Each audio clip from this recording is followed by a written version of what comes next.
zuwa sama ba fa annabi da kafar shi ya tafi ba, mu gane wannan. Annabi ya ba mu labari da kanshi, hadisi cikin sahih Bukhari, sahih Muslim, Tabarani, Al-Awsat, Al-Kabir, an gane Al-Musannafat, Kitabut Tawarikh. Manzon Allah sallallahu alaihi wasallam yake cewa utiya bil buraq, manzon Allah ya ce an kawo mun buraka, wata dabba ce ta fi alfadari bata kai doki ba. Manzon Allah ya ce aka daura ni akan wannan dabbar. Manzon Allah sallallahu alaihi wasallam ya ce iya inda idanta ya hango, iya inda kafarta zai sauka. Aka ɗauke ni daga garin Makka aka kai ni Baitul Maqdis, daga nan akan wannan dabbar ni da malaika Jibril muka tafi, ko dai bisa ɗaukan malaika Jibril a fahimtar wasu malamai aka tafi sama. Annabi da kafar shi ya je? Ko ba da kafar shi ya je ba? Lokacin da manzo Allah sallallahu alaihi wasallam ya tafiya daga Taif, daga garin Makka zuwa Taif, kilomita 9 ne da rabi tsakanin Makka zuwa Taif. Annabi karkashin rakiyar sahabin shi Zaid bin Haritha, manzo Allah sallallahu alaihi wasallam da kafar shi ya taka, ya je tun daga Makka har zuwa Taif, kilomita 9 da wani abu. Kun ji an ce akwai inda Annabi sallallahu alaihi wasallam kawai yib ya ganshi a Taif, yib ya dawo, yib Annabi an ganshi a Madina, yib Annabi ya dawo, kwanaki ya fa kilomita 560 yana tafiya har ya je Madina. Ko kuna gane karatun? Maganan wani yana zaune, ana zaune da shi, ya ce mana ya je yanzu nan ya shiga gida ya fito, ya ce mana ya je an yi umra, ya je ya yi umra, ya je ya sallah magariba a Makka, isha ta zo, ya je isha a Makka ya dawo. Babu. A ya haɗa mu da wani a can mu yi magana a waya sannan mu gane, tunda yanzu akwai telefon. Babu Saliu? In ya je Malakasu sai ya haɗa mu da wani a can sai mu yi waya. Shi wannan ɗin mun san ya hau jirgi ya je, sai ya haɗa mu da shi sai mu ganin ba +22, kun gane yayi. Mu yi magana wani ɗin mun san ya biya jirgi da ma yana can, an yi video call da shi ya mana magana. Kalas magana ya ƙare wallahi ba ma ja. To mu ahlus sunna muna da aqida, dole ne ka yadda akwai karamomin waliyai. Mun faɗi waye waliyi. Shi waliyi mu rike wani abu. Karamar da yake da shi tana da alaƙa ne da mu'jizar manzon Allah sallallahu alaihi wasallam. Duk wani waliyi bai isa wani abu ba in dai waliyin Allah ne, ba waliyin shedan ba, to bai isa wani abu ba da zai saba wa na mai gidansa shine manzon Allah sallallahu alaihi wasallam. Daga lokacin da tsarin karamarsa ta saba wa abin da manzon Allah ya zo da shi, to yanzu bai zama waliyi karkashin annabi ba, ya zama waliyi ne karkashin shedan. A wata aqida su suna ganin cewa waliyi yana fin annabi, saboda kissar annabi Halluru da annabi Musa alaihi salatu wasallam da aka ce annabi Musa ya ji annabi Khadir ya koyi karatu. Maganan malamai mafi inganci shine Khadir ba waliyi bane, Khadir annabi ne. Mun fahimta? Me yasa? Khadir cewa yayi ذلك التأويل ما لم تستطيع عليه صبرا ذلك ما لم تستطيع عليه صبرا. a wani wajen da annabi Musa da Halluru sai ya ce wa ma fa'altu an amri, ya ce wannan abin da ya Musa nayi, na fasa kwale-kwale, na kashe yaro, na tada gini, ba da umarnin kai, ba da raɗin kai na ne ba ra'ayina bane. Waye masa wahayi? Allah ne masa wahayi. In ku Allah yana masa wahayi, menene? Annabi ne. Kina Khadir annabi ne. Wannan shine magana fi inganci. Malamai a cikin wannan kissa da ke suratul kafi sun cire wajaje da ya tabbatar da Khadir annabi ne, ba waliyi bane, wajaje ya kai 7 ko 8. Da haka annabi ne. An fahimce ni? Mun je zuwa yi waliyi. Kai ma waliyi ne, ni ma waliyi ne, Baba Sali waliyi ne, dukkan mun nan waliyai ne. Wanda shi ba waliyi bane wannan to ya je gyara alaka tsakanin shi Allah shi ma ya zama waliyi. Abu na uku shine mun faɗi cewa waliyi dole ya zama abin da zai ƙarƙashin biyayyar manzon Allah sallallahu alaihi wasallam, dan wani gutsire ne na mu'jiza shi karama. Abu na uku shine waliyi idan zai yi abu, lokacin da yanzu ina ganin ni waliyi ne, sai zan yi abu, sai na ce maka yanzu nan zan yi kaza kuma sai ne abin ya faru, boka ne ni. Shi waliyi baya sanin abu zai yi sai ya yi tajriba, gwaji yake yi bisa yaƙininsa da Allah da biyar da yake wa manzon Allah sallallahu alaihi wasallam. Zai yi abin ba Allah zai gwada ba, zai yi abin ne da kyakkyawan yaƙinin cewa Allah zai masa, kuma idan ubangiji ya so abin zai yi, idan ubangiji ya so abin zai ƙiyuwa. Ba shi da wani yankan wuka na cewa wallahi tallahi zan yi kaza kuma sai ya yi, a'a, dan ya san wani abu ne a hannun Allah ba a hannunsa ba da sarrufin shi bane, ba wani abu da ya zo da shi pre-plan, dama yana da tsarinsa, ya san da abin, ya tsaro abin, babu, yanayi ne yake kawo shi ko abin ya faru. Misali, akwai Sila bin Ashiyam, sahabin Annabi sallallahu alaihi wasallam, an je yaƙi, sun tafi yaƙi, kawai sai dokin shi ana cikin yaƙi sai dokin ya faɗi ya mutu, ga yaƙi yarin caɓi, ya ɗaga hannu ya ce, ya Allah, ina roƙonka da sunayenka madaukaka, ya Allah, kana gani ana tsakiyan yaƙi, ya ubangiji dokin nan na ya mutu, Allah ina roƙonka min alfarma, ubangiji ka raya min wannan dokin, ya ƙarashe min wannan yaƙin, ya Allah ya kai ni gida, in zai mutu ma ya mutu, kawai dokin sai ya tashi. Wa ya roƙa? Ya san abin zai yi? Ya tafi da plan ɗin? Bai tafi da plan ɗin ba, amma kaga sunan wa ya kira?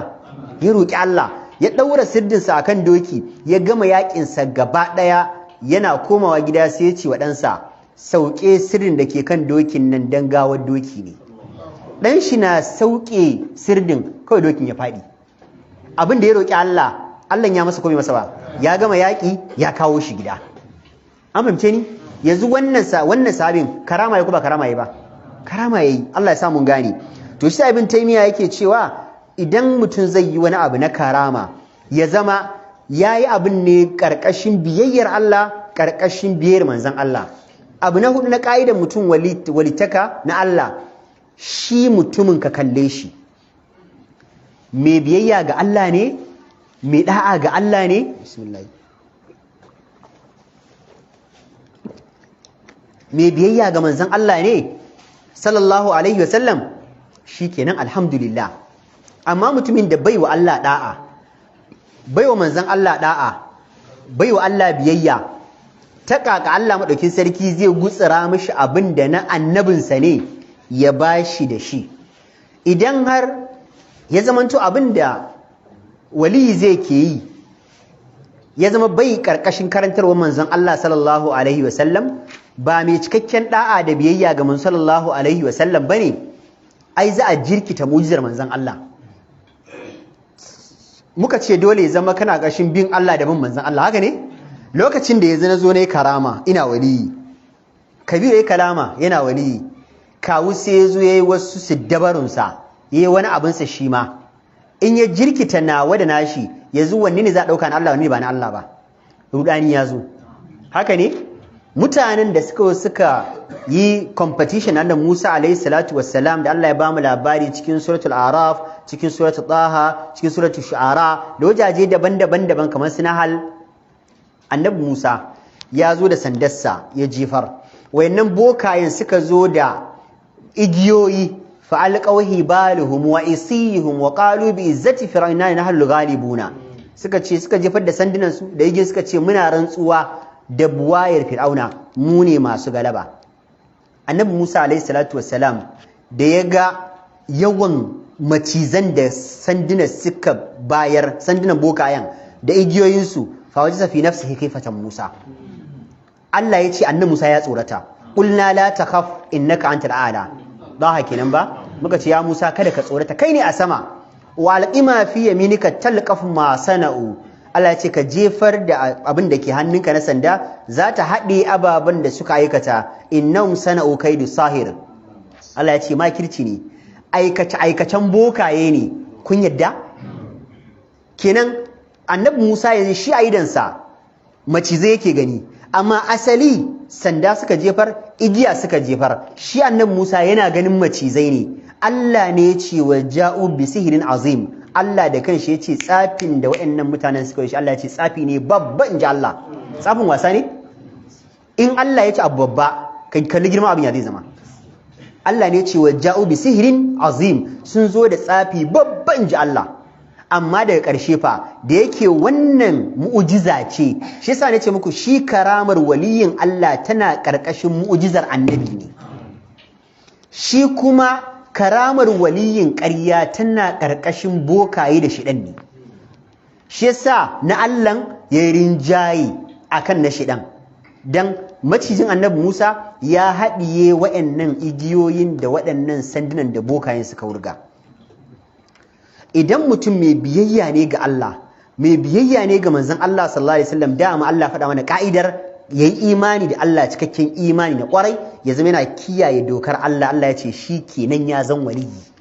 Da haka ba sai na yi rawani na zauna ba sai na yi wani abu na cika riga na ɓata rai na muzurai na ƙa'a, duk ba sai na yi ba. Kawai wallahi azim za ka samu mutum mai shekara 18 waliyin Allah ne, za ka samu mai shekara 60 wallahi ba waliyi ba, saboda biyayyar su ga Allah da imanin su ga Allah ya bambanta. Fanima akwai sahabin annabi sallallahu alaihi wasallam al'ala bin al-hadrami, sahabi ne. Wata rana ya tafi yaƙi bayan rasul manzon Allah sallallahu alaihi wasallam, sun tafi yaƙi ƙasar Iraki. To amma da suka je ƙasar Iraki sai ya zama akwai wani kogi da ya shiga tsakanin inda suka yada zango suka yi camping da garin da suka je suka kai za su kai wannan harin. Suna zaune a garin, suna zaune a wannan inda suka yada zango, yau ne gobe ne ruwa ya ƙi janyewa. Su kuma mutanen garin sun tattara kwale-kwalen da ake dan fito da shi sun maida shi garin su, dama nasu ne.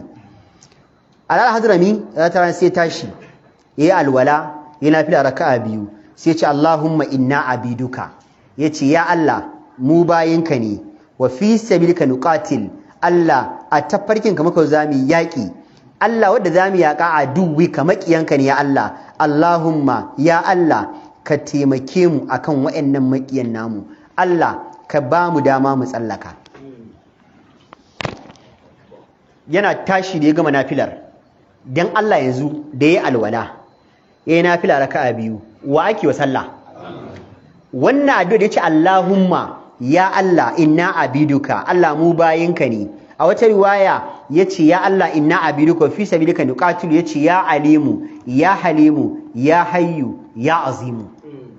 Ko kai yanzu zaka yi addu'a ka rike wannan taken, ya alimu ya halimu ya aliyu ya azimu. Kina kana cewa ya Allah kai ne mai cikakken sani, Allah kai ne mai haƙuri, Allah kai ne maɗaukaki, Allah kai ne babba, inna abiduka, Allah mu bayinka ne. Ka gaya Allah buƙatarka, insha Allah Allah zai biya ma buƙata. Da yi wannan addu'ar kawai sai ya ce mutanensa, ya ce Allah idan kai muka zo yaƙin nan, Allah muna roƙonka ya Ubangiji ka ba mu dama mu tsallaka tekun nan. Yana tashi ya ce mutanensa kowa ya hau dokinsa. Jama'a mu shiga gaba, mu ce kawai kar kowa ya sa shakka a zuciya, Allah na roƙa kuma addinin Allah muka zo yaƙi da, ba Allah bai tozarta mu ba. Wallahi ya hau sirdin dokin shi, ya bigi dokin shi, ya hau kan tekun. Tafiyar da yake akan teku doki ya fi samun balance akan tafiyar da yake akan Sahara. Ya je suka yi yaƙi, aka gama yaƙi aka yi nasara. Suka ce to yanzu ya za al'ala ya za yi? Ya ce ta nan za mu koma. Hanyar da muka zo ta nan za mu koma. Ya ƙara hawa, aka zo aka dawo, aka je aka gaya sai na Umar cewa an yi nasara a yakin. Yanzu wannan kana buƙatar sai na ce ma waliyin Allah ne? Wali ne ko wali bane? Amma wa ya kira? Shi wani al'adun akwai ran da still yana tafiya, za su tafi yaƙi wata rana, sai ya zama ruwa ya yanke musu, kuma ba su samu ruwa ba, ishirwa ta dame su. Sai ce ya hayyu, ya ƙara addu'ar da muka yi ɗazu, ce Allahumma inna abiduka zuwa ƙarshe. Ya ce Allah ka ba mu ruwa. Wanda suke tafiya da shi tare sunan shi Siham, ya ce a hanyar babu wani abu na gajimare, babu wani alamar kogi saboda Sahara ce iyakan lanka. Ya ce wallahi tafiyan mu gaba kaɗan kawai sai muka kogi. Da muka kogi muka sha ruwa, don ya roƙi Allah ya ce ya Allah ka ba mu ruwa ya Allah mu sha mu yi alwala, Allah ko da a gurbin da babu ruwa Allah ka ba mu ruwa mu a wajen. Suna zuwa gaba kawai sai ga ruwa a gaban su, suka sha, suka yi wanka, suka cika gorunan su. Da suka wuce sai shi wannan Siham din yace naji lokacin da Alala bin Hadram yake addu'a, yake cewa ya Allah ka ba mu ruwa a gaba da mu ko da wajen babu ruwa, Allah kuma mun roƙe ka. A addu'ar sai yace Allah na roƙe ka ruwan nan ka ba mu kadai, Allah wani ban wai Allah karka ba shi ruwan nan. Shi Siham yace da muka wuce sai dabara, a wajen shan ruwan sai ya bar jakarsa.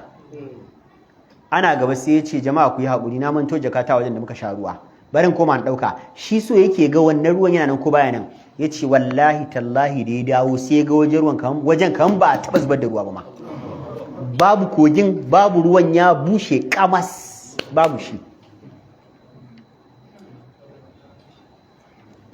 Sa'ad bin Abi Waqqas sahabin annabi ne shi ma akwai da ya ji yaƙi wani gari cikin ƙasashen Iraki shi ma zai buɗe su sai ce ku ya hana su cewa ya kwanta yana bacci a mafarki sai Allah yake gaya mishi sai ya ji kaman wahayi ana masa wahayi cewa kun zo yaƙi don ɗauka addinin Allah kuma ruwa zai hana ku cewa ruwan fa baya bawan Allah ne kuma bayin Allah ne ku wuce ta ruwan ku je ku yi yaƙin sai ya farka sai ya gaya mutane shi ya ce yayi wani mafarki Allah kaman ubangiji na sai da shi cewa fa a ƙetar ruwan nan a wuce sai ya ƙara kwanciya ya sake mafarki da ya na uku ya ce jama'a kowa ya hudu sa aka ce kaga za a yi Sa'ad bin Abi Waqqas ya ce ta ruwan za mu wuce sahabin annabi ne ya ce a haɗa sojoji mutum 600 zan shiga gaba ina wucewa su bi ni ya ce kar wani ya shakka za mu wuce za mu je mu yaƙi mu dawo wallahi haka aka wuce aka je aka yi yaƙin aka gama yaƙin aka dawo akwai wani mutumi da an gama yaƙi a kayan gari ma ya ɗauki wani abu ka san Allah madaukin sarki baya barin abu mara kyau ana dawowa shine kaɗai dokinsa ya nitse shi ma ya nitse da aka bincika shi aka ga shi an yi yaƙin akwai abin da ba a raba ganima bai ɗauka kini ya yi sata wani wali ne ko ba wali ba wali ne sahabban annabi sallallahu alaihi wasallam za ka yi wani tunani na cewa suna bin wani abu wadda ba Allah ba suna bin wani abu da ba kanton manzon Allah ba kai ma yanzu a zamanka wallahi akwai abin da ka san ya faru da kai wadda wani karama Allah ya sa a hannunka akwai abubuwa da yawa suna iya faruwa kaga cewa wallahi wani abu ya fara ni malam wani abu ne bani mamaki nayi kaza wadda ban yi tunanin zai yiwu ba kawai sai naga ya yiwu wannan din karama ne kar ka je wani tunani da shi ne karamar wani abu ya yiwu a hannunka wadda ya saba wa al'ada wani abu ya yiwu a hannunka wadda ba zai yiwu ba a yi shi a wani lokacin sai Allah ya baka daman ka iya yi shine karamar ba fa wani abu bane kowa da matakin da Allah ya ajiye shi kada ka yi tsammanin wai sai kaga mutum a sama da mutum yana firewa sai kaga mutum ya zo yana cewa ya je maka yayi sallah yayi wane ne wani ya zo ya ga maka wani abu da kanka ma ba zai kama ba ana zuwan da wani bawan Allah ya shiru a cikin mutanen dadin nan ko sai ya bude ido aka ce ya dai sai ya ce ayar a rufe idan nan da yayi bai wuce sakan 2 ba ya je wata ƙasa ne tsakanin ƙasar da inda yake ya kai tafiyan kilomita kusan 5,000 ya ce a tafiyar sannan ya yi aure mata 3 sun haifi yara 20 da wani abu har sun girma ya aurar da wasu a cikin matan ma har sun haifu yayan suna shine yanzu ya dawo ya bar su a can kafin daga baya zai goma duk a sakan 2 ko sakan 3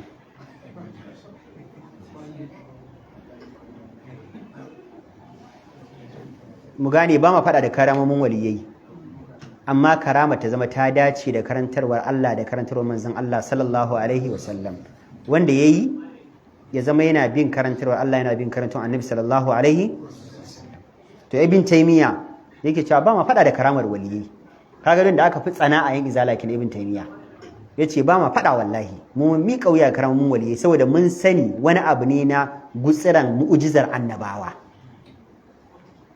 barin ba ku wani tarihi yanzu kun tuna qissar ya sariyatul jabala sayyidina Umar lokacin sayyidina Umar yana khalifa kaga asalin waliyi kenan yana khalifa sai yake huɗuba a jikin a idansa ubangiji ya nuna mishi kaman ganan sariya arna sun taho za su kashe shi sai yake cewa sariya a wata riwaya malai sun abin fahimta biyu ko dai sai shi sari na ƙasa arna sun taho ta saman dutse sayyidina Umar sai yake cewa ya sariyatul jabala ya kai sariya ka kula da saman dutse ko kuma yana cewa sariya ku bar wannan kasan ku je ku hau saman dutse dan an biyo muku ta kasa wallahi alazim da sariyan da wadda suke can kasar da ake yakin suka ce duka sun ji muryar sayyidina Umar tsakanin garin da mai kai kilomita 1000 da wani abu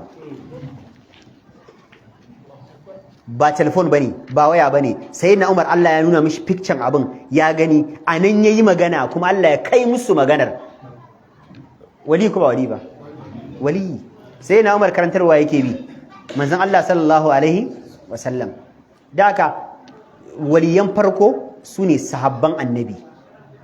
'Yan baya-baya cikin tabiyai an samu wani ababai da Ubangiji ya nuna a cikin su barjak. Ku tuna lokacin da muke karatun sura min hayatit tabi'in mana.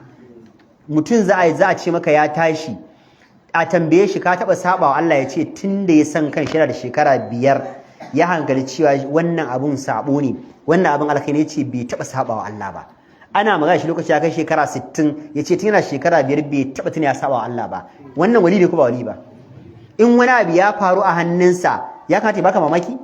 Bai kamata baka mamaki ba. Allah ya sa mun gane. Na'am? Iris Uwaisul Qarni barakallahu fi kaga waliyi ma Uwaisul Qarni. Wannan shine malamai suka ce wannan number 1 waliyi ma kenan. Uwaisul Qarni. Manzo Allah ya ce na maka addu'a Allah ya karba. Ibn Taymiyyah ya ce min usul ahli sunnati wal jamaa daga cikin tushen ahli sunna at-tasdiq bi karamati al-awliya'i gaskata karamomin waliyai ba ma fada da su ba ma fada inda kaga ahli sunna na fada da karamar waliyi shine zama abin ya saba wa Allah ya saba wa manzon Allah ya saba wa Qur'ani ya saba hadisi anan kam zamu ce a mun gane zamu ce a amma idan mutum yayi abu muka ga ya dace da Qur'ani ya dace da sunna mabiyin Qur'ani ne mabiyin sunna ne wallahi alazim mun amince mun yadda wallahi karama ne in ka karyata karamomin waliyan Allah da suka cika ka'idojin musulunci wallahi kana fita a musulunci dan kana rushe wani bangare na mu'jizan manzon Allah ne sallallahu alaihi wasallam wama yujri Allah ala aidihim da abinda Allah yake gudana a hannayensu duk ba ma fada da shi min khawariqul adat na ababan da suke da ya saba wa abin da aka saba gani yau da gobe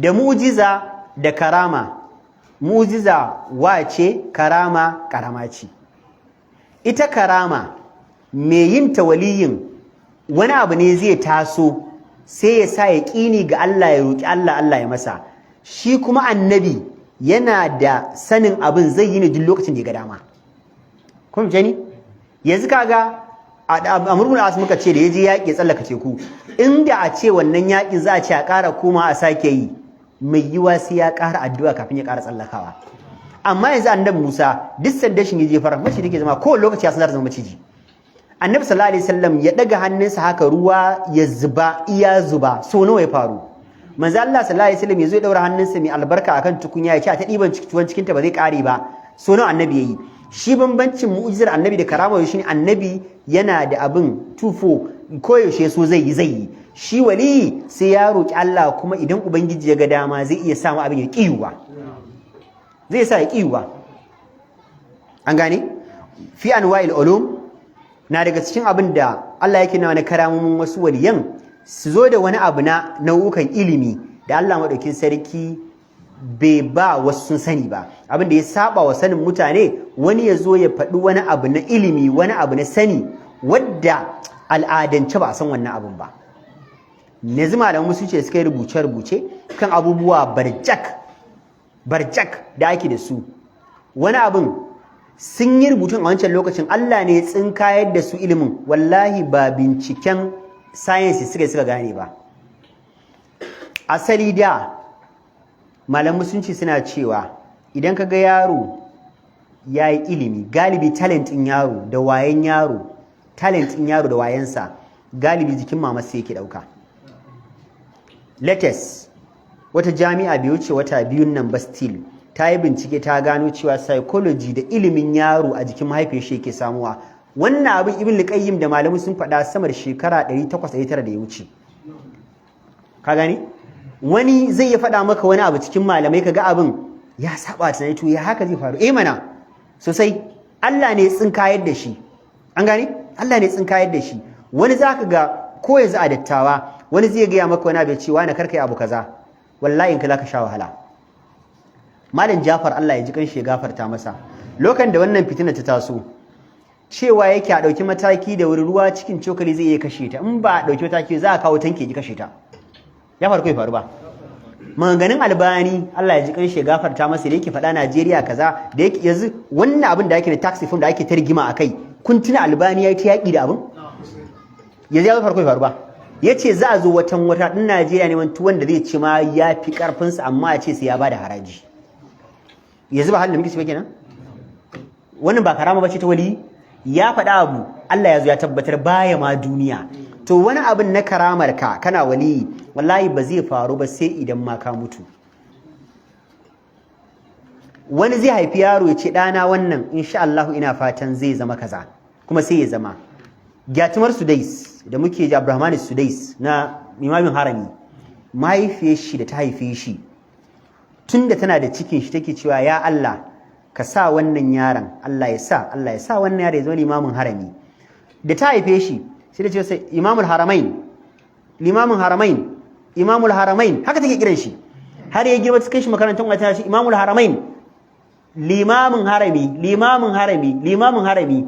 bayan mutuwarta Sudais ya girma ya zama limamin haramin wa yake kiran shi limamin harami ko imamin haramin mamarsa haka imamul haramain take ce masa imamul haramain kaga shi shine director of haramain yanzu haka yi majlis amma haramin Makka da Madina a ƙarshen kulawar sadika fada take fa wasa fada take imamul haramain kawai sai Allah ya tabbatar mata ko kun gane karatun yanzu ba ta ma rai gashi abin ya faru to wani abin fa Allah zai sa wani abu a bakin baba zai faru Allah ya gutsura abin zai faru baban ma sai ya mutu wani baban zai girma tukunna abin ya faru to sai abin tana akwai nau'ukan ilimi da Allah yake sawa a jikin wal mukashafat sannan akwai abubuwa na yayewa da Allah zai yayewa wani ya nuna wani ba zai gani ba kissa sayyidina Umar da muka kawo na ya saritul jabala ya kai sariya hau dutse sayyidina Umar yana Madina amma Allah ya yi masa abin ya gani gashi nan a gabansa wannan abun kuma ka kula ai mujizar manzon Allah sallallahu alaihi wasallam ya aka gutsara masa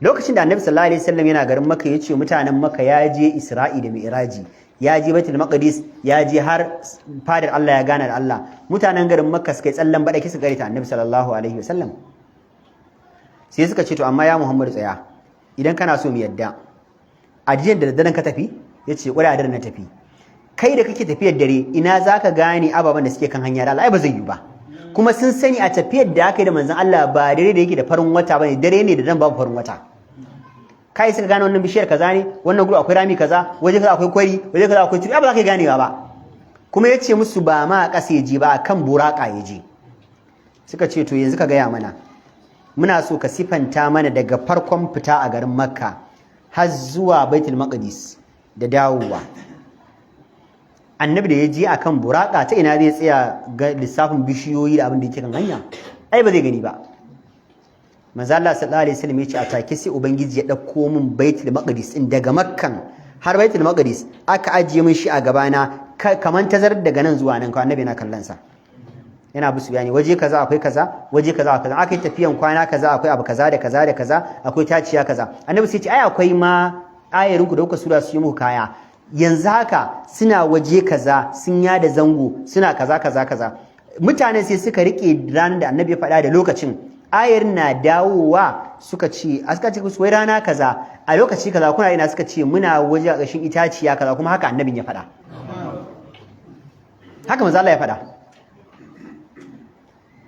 yanzu wannan ba Allah ne ya yi manzon Allah sallallahu alaihi wasallam ba in ga kula abin da aka yi wa sayyidina Umar ya gani wani gutse ne wannan abin da aka yi wa annabi sallallahu alaihi wasallam akwai sabani a ciki babu to shi yasa ibn tayyiba wal mukashafat akwai mun sani mun yadda Allah yana yayewa mutane wasu mutane abu su gani wallahi Allah yana yaye musu mun sani Allah yana yayewa bayin Allah cikin bayinsa Allah zai nuna maka wani abin da wallahi mutane dubunnai ba za su gani ba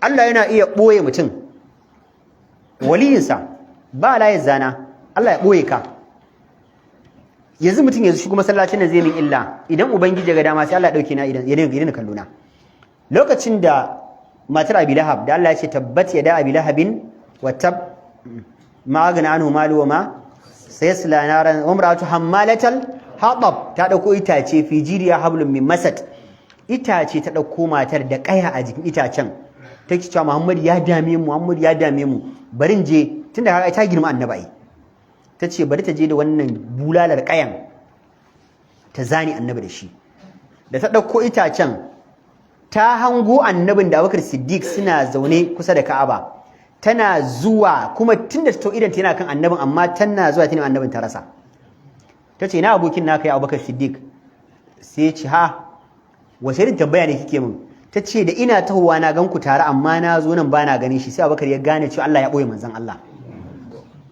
sallallahu alaihi sallam, Allah ya ɓoye annabi. Ta ce ka gaya mishi ido na idansa sai na masa duka da wannan itacen. Shine Allah ya ce hammal fi jidiya hablun, Allah ya ce a kiyama in ji Allah ya ce sai na ɗaure wuyanta da igiyar kaba ta wutar jahannama. So da wannan ta yi niwon wa manzon Allah sallallahu alaihi wasallam. Da haka yanzu idan ubangiji wani bawan Allah na kwarai mutumin kirki mai biyayya ga Allah biyayya ga manzon Allah wani zai cutar da shi ya neme shi ya rasa, dama Allah ya taba manzon annabi ko ya taba manzon Allah sallallahu alaihi wasallam ba, ya taba yi. To shi yasa Allah yana yin wannan wa na'ul qudra. Sannan akwai kuma wani abu na iko da Allah ya sa a hannun mutum, kaga wani abu na nau'ikan wani dama wani iko da Allah ya sa annaka. Yanzu misali idan muka dauki kissar na Maryam alayhi salam da Allah ya ba mu labari akan ta, lokacin da aka busa mata cikin ɗanta annabi Isa alayhi salatu wassalam, ciki ya kai wata 9 ya girma za ta haife shi, ta bar bayan gari da naƙuda ta dame da sai Allah ya ce wa huzzi ilayki bi jid'in nakhlati tusaqit alayki rutban janiya fakuli washrabi wa qarri aina. Allah ya ce ga nan ku tuturan dabinan nan itace ne haka ya ma mutu ya jima a mace, sai Allah ya ce ki je ki rike shi ki jijjiga shi atake zai zama ɗanye, zai yi ganye, zai yi ‘ya'ya, zai yi fure, zai yi ‘ya'ya har ya zubar miki ma dabi'u ɗanye ki ci ki ji daɗi. Ayin na Maryam ba annabiya ba ce, siddiqa ce ummuhu siddiqatun kana ya akulani ta'am. Wali ya ce yanzu Allah sarki ya nuna mana wani iko a hannunta ko Allah madaukin sarki bai nuna mana wani iko a kanta ba. Akwai kaga magana iko, Allah mana iko a kanta. Annabi Suleiman lokacin da suratul naml ne ko qasas ko nahl ne, naml ne ko bisa annabi Suleiman yau naml ne ko innahu min Suleiman wa bismillahir Allah ta'ala alaihi wa atuni muslimin, naml ba. Annabi Suleiman lokacin da hudhud yazo ya same shi yace mali la aral hudud am kana min al-ghaibin, yace me fa ne bana ganin hudhud a fada ne, ya zama cikin absenteeism ko absentees ko yayi absentin majalisi, sai na hukunta shi la wa'adhibannahu azaban shadidan aw la azbahannahu aw la yatiyanni bi sultanin mubin.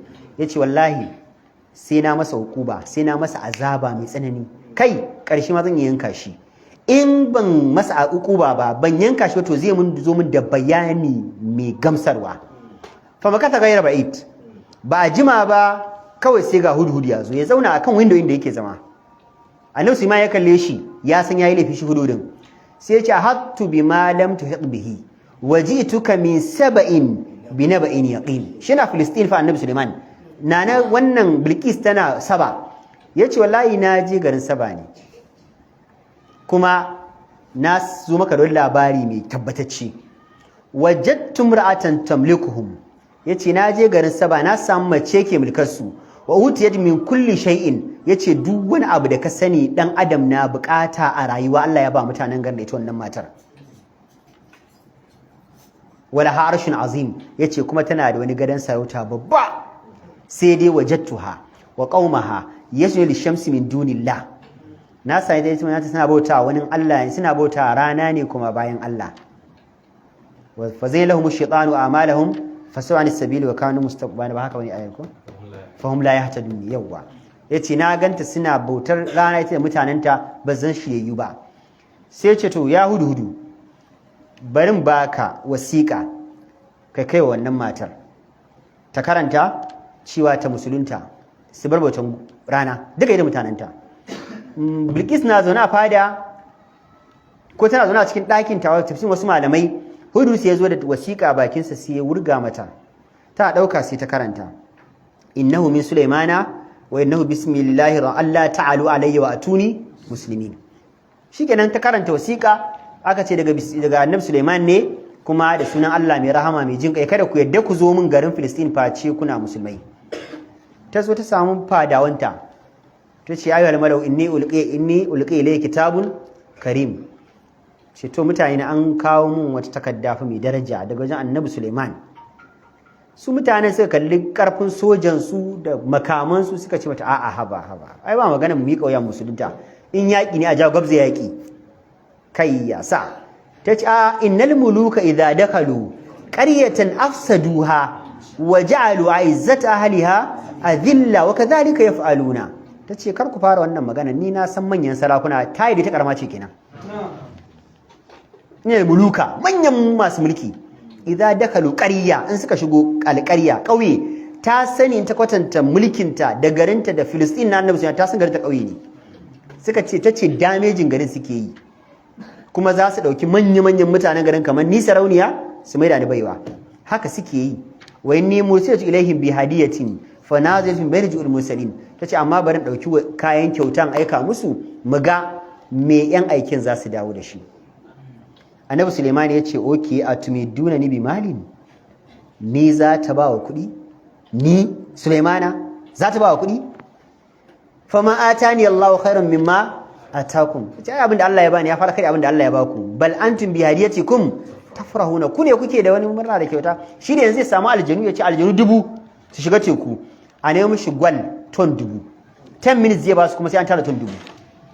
Allah, mutumin da yake azabtar da aljanu, mutuwar shi ma ba haka yi ba? ba dan ya fada akan sandan shi ba ya sa aljanu punishment da ba za su gane shi Annabi Sulaiman ya mutu ba. da haka Annabi Sulaiman sai ce to shikenan fadanatiyan nun bi jidudin la qibalahum biha, ba shikenan ta shirye yaki kenan ba, za mu tura musu sojojin da ba su da iyaka.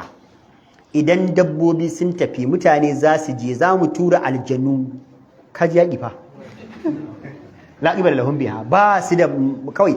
a lissafin shi Ibn Kathir ya ce lokacin da tawagar farko set na farko za su je garin su gama yakin, akwai set ɗin da ba su ma tashi a garin Filistin ba, an je an gama yakin, kuma su ma sojojin yakin za su je.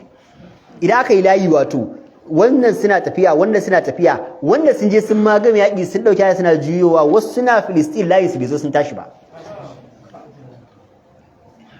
manya kake jiya. to lokacin da Allah ya masa wahayin cewa za ta musulunta, shine mahallin shahidina, sai ce man yati ne bi arshiha qabla an yatuni muslimin. sai ce to jama'a waye zai kawo mun gadan sarautar nan kafin ta zama tana musulma? Allah ya ga mun za ta musulunta ta zama musulma. qala ifritun min aljinni, wani aljani sai ce ana atika bihi qabla an taqum min maqami wa inni alaihi laqawiyyun amin. sai ce ya Suleiman zan kawo ma gadan nata kafin ka baka tashi haka a kujerar, kafin ka tashi na je na kawo gudan tafiyan kilomita 5,000 da wani abu, zan jin ka maka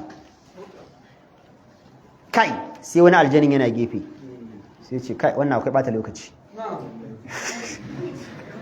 har sai an yi haka akwai waste of time. ya ce ana atika bihi qabla an yartadda ilayka tarfuk. ɗayan ya ce ni zan kawo maka kafin ka kifta ido. ya zaka na ilmin minar kitabi, wanda yake da wani ilimi na sanin ismullahi al'azam, sai ya ce zan kama gadan kafin ka kifta ido. sosai ma shi ne magana mafi inganci. Usaimin ya ce ba mutum bane. an yi ka kula maganan an yi wa qala ifritun minal jinni ne wa qala allazi indahu ilmun minal kitabi, adafi ne akan wannan na farkon ai. shi wannan aljini wannan ma aljini amma yana da ilmullahi ismullahi al'azam. shi ne magana mafi inganci. ba mutum bane. yace zan zo maka da shi kafin ka kifta ido. falamma ra'ahu mustaqiran indahu, kafin kifta idan fa shi wannan mai kifta idan har gadan ya zo, har ya ka gadan. qala hadha min fali rabbi, sai mutum yace kaga na addu'an nan gado ya zo ba wayo na bane, kaga waliyin Allah. sai yace hadha min fadli rabbi, shi ne mahallu shahid, waliyi ne kinan. yace wannan ismullahi alazam da na kira daga Saba gado ya zo na daga cikin falala ta ubangiji na, liyabluwani, kaga waliyin Allah. sai yace Allah ya bani wannan damar ne domin ya jarraba ni ya gani a ashkuru am akfur, zan wa Allah godiya ko zan wa Allah butulci. sai ya ce wa man shakara fa inna ma yashkuru nafsihi, wanda ya butulce kan shi yawa butulcin, wanda ya godiya kai kansa yawa godiyan. wa man kafara fa inna rabbi ganiyyun hamid, yace wanda yawa Allah godiya to ubangiji dama mai a gode masa ne kuma sha yabo ne. yanzu wannan wali ne kuma wali ba wali ne ko mun gane. to shi yasa akwai wani iko, wani abu na kudura, wani abu na yi da zaka ga wani Allah ya bashi dama yayi, wallahi kai ka san wali taka ne kawai. wannan wali ne su masu bin wata akirat. akwai abu da zaka gani ya faru na wani abu mai tasiri wani yayi wani abu sai ga Allah ubangiji abin nashi ya sa abin ya zanda tasiri ba wani mutum bane daban, mutum ne cikin mutane amma ubangiji ya masa. Yanzu misali hadisin da manzo Allah sallallahu alaihi wasallam ya ce rubba ash'as aghbara mardudun bil abwab. Manzo Allah ya ce akan samu mutumin da kanshi cibri jikin shi yayi kura madrudun bil abwab, koran shi ake a kofar gidan mutane saboda an ganshi yayi kazanta da yawa. Annabi sai ya ce saboda biyayyar da yake wa Allah da da'ar da yake wa Allah da biyayyar da yake ma annabi sai ya ce law aqsama ala Allah la abarrahu, da zai yi rantsuwa ma Allah wallahi Allah ba zai kuita shi, Allah sai ya kubutar da shi. In yanzu ya kalle ka ya ce wallahi sai ka mutu yanzu, na rantsi da Allah ko kwanaka bai kare ba sai ka mutu. Manzo Allah ne ce Allah yayi alƙawarin ba zai kunyata shi ba, sai dai kwanakin ka karasa a rami, amma ya ka mutu wallahi. An haka ne ce lau aka sama Allah, in fa ya yi alƙawari rantsuwa ma Allah la abarahu, Allah ba zai bade ka fara ba wallahi Allah sai ya cika alƙawarin. Ko kwanaka ka kare sai ka mutu wallahi dai ka sa kogin tifa. Datiya ku tona kusa shi, wallahi sai ka mutu, wallahi malam su ne ka mutu in dai rantsi. To akwai irin wannan bayin Allah da zaka ga magana suna da tasiri, cewa na karkai kaza, in kai kaza ba kaza zai same ka, wallahi kai hankali bakin shi. Wani na cewa kai kaza ba kaza zai same ka, wallahi in kaga mutum ne mai biyayya ga Allah, mai da'a ga Allah. Shi yasa kake ganin wasu bayin Allah cikin tabi'ai ubangiji yawo bakin su yanka roƙa. Zaka roki Allah, ka roki Allah lokaci mai tsawo abin bai yiwu ba, kana ga ka same shi kace akrabaka Allah sa ma addu'a, sai ce Allah wani bawanka ne ka biya mishi bukata, yanzu ne Allah sai biya ma bukata. Ni ga wai sulkarni ba, manzo Allah ya ce duk wanda ya cike shi ku ce muku addu'a, shi mustajabu da'awa ne, yana addu'a automatic ne Allah ya karba. Allah ka sa ni ma haka ne. Usman Allah ya sa in kai sa Allah yana kaban addu'ar ka kai tsaye alhamdulillah. Kuma wallahi malamai suka ce ka samu istijabatu da'awa ba wani abu mai tashin hankali bane, kawai zaka kiyaye kaidoji guda 5 ne. Na farko ka daure kana cin halal, saboda hadisin wancan mutumin ash'asa agbara wa mashrabu haramun, kun tuna annabi sai ya ce anna fa anna me matsalar sa da yasa Allah ba zai karɓi addu'ar ba? Haram. In kana cin halal a ka tsallake matakin farko da yafi kowanne wahala. Albarkan ofis shekura dayir, wannan ma'aikatan gwamnati za a tambaya, ni da ke ba ma'aikacin gwamnati bane, ban san albarkan ofis ba. Philosopher akwai kuna albarkan ofis? Ba ci ne kana ci ba.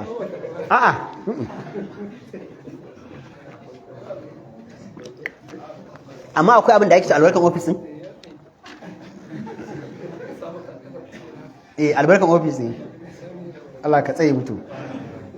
Kaga akwai mutumin da za ga ubangiji ya sa yana faɗa maka ba sai ga ubangiji ya karba. To abu na biyu malamai suka ce bayan baka cin haram kana kokarin biyayya ga Allah da manzon Allah. Allah bai wulakanta nashi, kai in ka zaman Allah ba zai wulakanta ka ba. Abu na uku malamai suka ce shine baka ƙarya. Allah ba zai dinga sa irin wannan abin mai tsada a bakinka kuma ya zama kana ƙarya ba. Saboda zai yiwu ka dinga faɗan abu, Allah ya sa ana gani yana yiwuwa, ka ɗige da wannan ka kama ƙarya, ai abin zai zama iltibas, zai ruɗa mutane ai. Ka daure kana faɗin gaskiya. Abu na 4 malamai suka ce zama zuciyarka a wanke take da son ci gaban bayin Allah. Idan ka zama mu ina hassada da wannan, ina kyashi da wannan, to idan kai addu'a Allah zai iya hana ka saboda kana kyashi da wani. Da haka Allah madaukin sarki idan kana so ka zama mustajabu da'awa, in ka kiyaye sharuɗa guda 4 nan, wallahi alazim kana roƙon Allah zai biya maka buƙatarka. Wa malaika cewa wal kalma'thur min salafil umam, Ibn Taymiyyah yace kama abin da ya ma tabbata daga wajen magabatan al'umman nan. Ibn Taymiyyah fi suratul kafi wa ghairiha, kama abin da ya faru cikin suratul kafi da wani ta. Ibn Taymiyyah sai ba mu labarin ashabul kafi nan, wala bithu fi kafihim 300 sina wa wazdadu 9. Sun rayu shekara 309, shekara 309. Aka sanya kogonsu ya zama kofar shi tana ta gefen zatul yamini wa zatul shimal, gefen hagu da gefen dama kenan. Kogon nasu ba yana kallon gabar da yamma bane, yana kallon kudu da arewa ne. Idan rana ta fito akwai lokacin da dole rana ta shiga cikin kogon ai to amma ubangiji sai bai kaddara yadda kogon yake rana ya zama tana dukan kogon ga dame su ba malamai suka ce ka auna abin da ya faru nan da yake waliyan Allah ne su wannan ashabul kafi din wannan fitiyatun amanu bi rabbihim wa zinnahum huda Allah ya ce yara ne matasa akwai wani biki da ake a garin bikin na bautar wani Allah ne to ran da aka fita bikin suye suka zame a wajen bikin suka ce yanzu wannan gunkin da aka sa a gaba mutum fa ake bautawa ya za mu zo irin mu ne mu zo muna bauta mishi mu gaskiya kuma lokacin ba masu nan annabi da Allah ya turo garin suka ce mu muna ga gaskiya Allah da ya halicce mu ya halicci kowa anan shi ya dace a bauta ba wannan mutumin ba gaskiya mu bar wajen bikin nan saboda wajen bikin nan an ce wani ne Allah wanda bai kamata ya zama Allah mu muna ganin akwai Allah shi ya halicce mu ba fa annabi ne musu wa'azi ba kawai Allah ya sa musu abin a zuciyarsu shikenan suka zame suka zo wannan kogon suka kwanta suna zaune suna dan suka ce to bai su dinki shingida mana idan suka danki shingida can daga ba idan an gama bikin kowa ya watsa kuma gida su ma su kuma gida su je su Allah shirka kwanciyar su Allah ya ci bacci ya kwashe su wannan baccin fa shine suka yi shekara 309 suna bacci shi Allah ya ce amma dan kar su gaji wa nuqallibuhum zatal yamini wa zatal shimali Allah ya ce muna juya su hagu in ya gaji mu juya su dama kuma ka ji wani ikon Allah malamai suka ce ya kamata Adam idan yayi wani matakin bacci ya kamata ya ji ya koshi da baccin time limitation na normal bacci ka ji ka koshi highest awa 9 ne duk wanda ya baccin awa 9 in ya farka ba zai je yana jin bacci ba in dai ba baccin da ku gudun muwashi dan a ciki ba kamar yanzu misali ka baccin awa 9 zaka tashi sallar asuba zaka ji ba koshi ba yi wannan shedan ne ba normal bacci bane in yanzu a ce kai mai tafiya shago ne ba mai tafiya masallaci bane misali irin wanda baya sallah din nan in kai 9 hours 8 hours ka kura bacci zaka ji baccin ya yanke ma baka bukatan yi to amma basu goshi da baccin ba gefansu na dama hagu Allah ya ce muna jujjuya su wa kalbuhum basdun zira'ihi bil wasit ga karansu a bakin kofar su yadda suka tawo da shi yana gadin su nan ya shimfida kafafuwansa shi ma yana nan Allah ya ce can bayan sun yi shiga duka tara da lokacin ya kure wannan sarkin ya mutu dan shi ya hau shi ma ya mutu dan shi ma ya hau ya mutu dan shi ma ya hau ya mutu aka samu wani sarki da ya miƙa wuya ga Allah kawai sai Allah ya tada su a lokaci guda suka ce kai alama fa kamar mun dan makarafa ya kamata haka a ce an gama bikin nan fa an tafi gida ku tashi mu tafi gida ya ce a suka ce a tsaya kafin mu tafi gida mun tashi da yunwa kai karamin cikin mu ga kuɗin nan je ka siyo mana abinci a cikin gari da yazo sai ga gaba ɗaya garin ya canza amma dai tunda yunwa ce ta fito da su sai ya je shago sai ya ce ga kuɗi da Allah a ba su abin da za su ci da mai shago ya karɓi kuɗin sai ya ce a'a wannan ba kuɗi bane sai ya ce ha kuɗi ne mana ka san shi yanzu wannan yana ganin kamar mutanen da ya sani ne shi bai san an yi wannan shiga 300 yana bacci bai a suka fara sa'an sa da mutum fa labari ana ta wani mutum ya zo da kuɗi ya ce kuɗin garin nan ne dama iyayensu da kakanninsu da kakanninsu kamar abin tatsuni ana ba su labari kawai labari sai aka kama wannan wajen sarki shi kuma sarki lokacin musulmi ne sai ce me ne labarin ku sai ce mu fa mun fito ne fa akwai wani biki da za a yi a waje kaza wajen ma babu shi ya zama gari to yi muka tafi sai ce kwarai iyayenmu da kakanninmu suna ba mu labarin ku ina sauran sai ce suna cikin kowa kaza sai ce aje a ɗebo su shi aka ɗebo su fa aka ba su labari yanzu baccin su nan shekara 309 wannan waliyi ne ko ba waliyi ba Allah ya nuna mana wani abu akan su magabata yanzu misali annabi ya ba mu labarin wasu mutane su uku da suna tafiya a tsakiyar daji kawai sai suka ji shida ruguguwa ka ruwa zai fara ya suka shiga cikin kogo suna shiga kogo sai dutsen da ke saman babban dutsen da suke kasan shi kawai sai murgino sai zurfi bakin kogon suka tura suka cewa fa babu karfin tura wannan dutsen sai suka yi shawara suka ce babu abin da zai fidda ku a nan sai dai kowa ya roki Allah da kyawawan ayyukansa ɗaya ya daga hannu ya ce ya Allah ka sani ina da iyayena babana da mamata ina da ƴaƴana da matata Allah ina zuwa in yi tatso madara da nake ba wa iyalina da iyayena Allah ka sani bana ba wa iyalaina mata da yara shi Allah sai na ba wa ba bayan wata sun sha, ya Allah idan wannan abin da nake dan kai nake Allah ba dan wani ba, Allah ka bude mana kofar nan mu fita. Kawai shi kadai dutse sai aka ji ya rigigim ya matsa. Wannan mutum wali ne ko wali ba? Aka zo aka gwada sai zama ba za a iya fita ba. Aka ce kai ma kai. Yace ya Allah ka sani akwai wata yar kawuna ahabbun nas ilayya duk duniya wanda ke so irin ta. Nayi ta so ni taki. Allah wata rana gidansu babu abinci, yunwa ta kai yunwa, matsala ta kai matsala, to kawo min kanta da kanta. Ta ce in ba ta dinari guda in yi lalata da ita. Allah na ba ta wannan dinarin. Duk abin da namiji zai yi ne ya tara da iyali na yi, ya Allah saura in zakke mata. Ta ce kada ka sanya zobe a hannunka baka biya kuɗinsa ba. Kawai sai na ji tsoron ka ya Allah. Na tashi na sa tufafi na ce da dinari guda, ka san dinari kuwa? Kwandala fa na gwal. Ta je ta da shi na bar mata. Allah idan ka san nayi dan kai, Allah ka bude mana hanya mu fita. Kawai suka ji dutse ya sake yin gingiringim. Amma kofa har yanzu ba za a wuce ba. Sai to saura kai. Kaga duka waliyai ne kenan. Ɗaya sai ya ce ya Allah ni ma ka sani akwai wasu mutane dauka kwadago aiki. Sai ga mun aiki ya Allah akwai mutum ɗaya nazo na biya kowa kuɗin shi ɗayan da na bashi kuɗin shi ya Allah sai ya karba. Ya tafi. Allah wannan kuɗin na ajiye ban ci ba. Na siya akuya ɗaya da taure guda. Suka dinga hayayyafa Allah har sai da ya zama garke guda a garinmu ya Allah. Har sai da ya zama garinmu gaba ɗaya saboda yawan dabbobin ba zai zauna a gari ba na koma bayan gari don koya dabbobin wannan mutumin. Allah rana ina zaune kawai mutumin ne zai ce bawan Allah ba na hakkina na kwadago da na maka. Na ce ga wayannan dabbobin gaba ɗaya naka ne. Ya ce ba wasa nake da kai bai ce wallahi Allah naka ne. To ya haka ya ce sai na bashi labarin ga yadda ya faru mutum ko ya dauki sanda ya sa wayannan tumakan sama da dubunnai a gaba ya kora ko kwaɗe bai bar mun ba.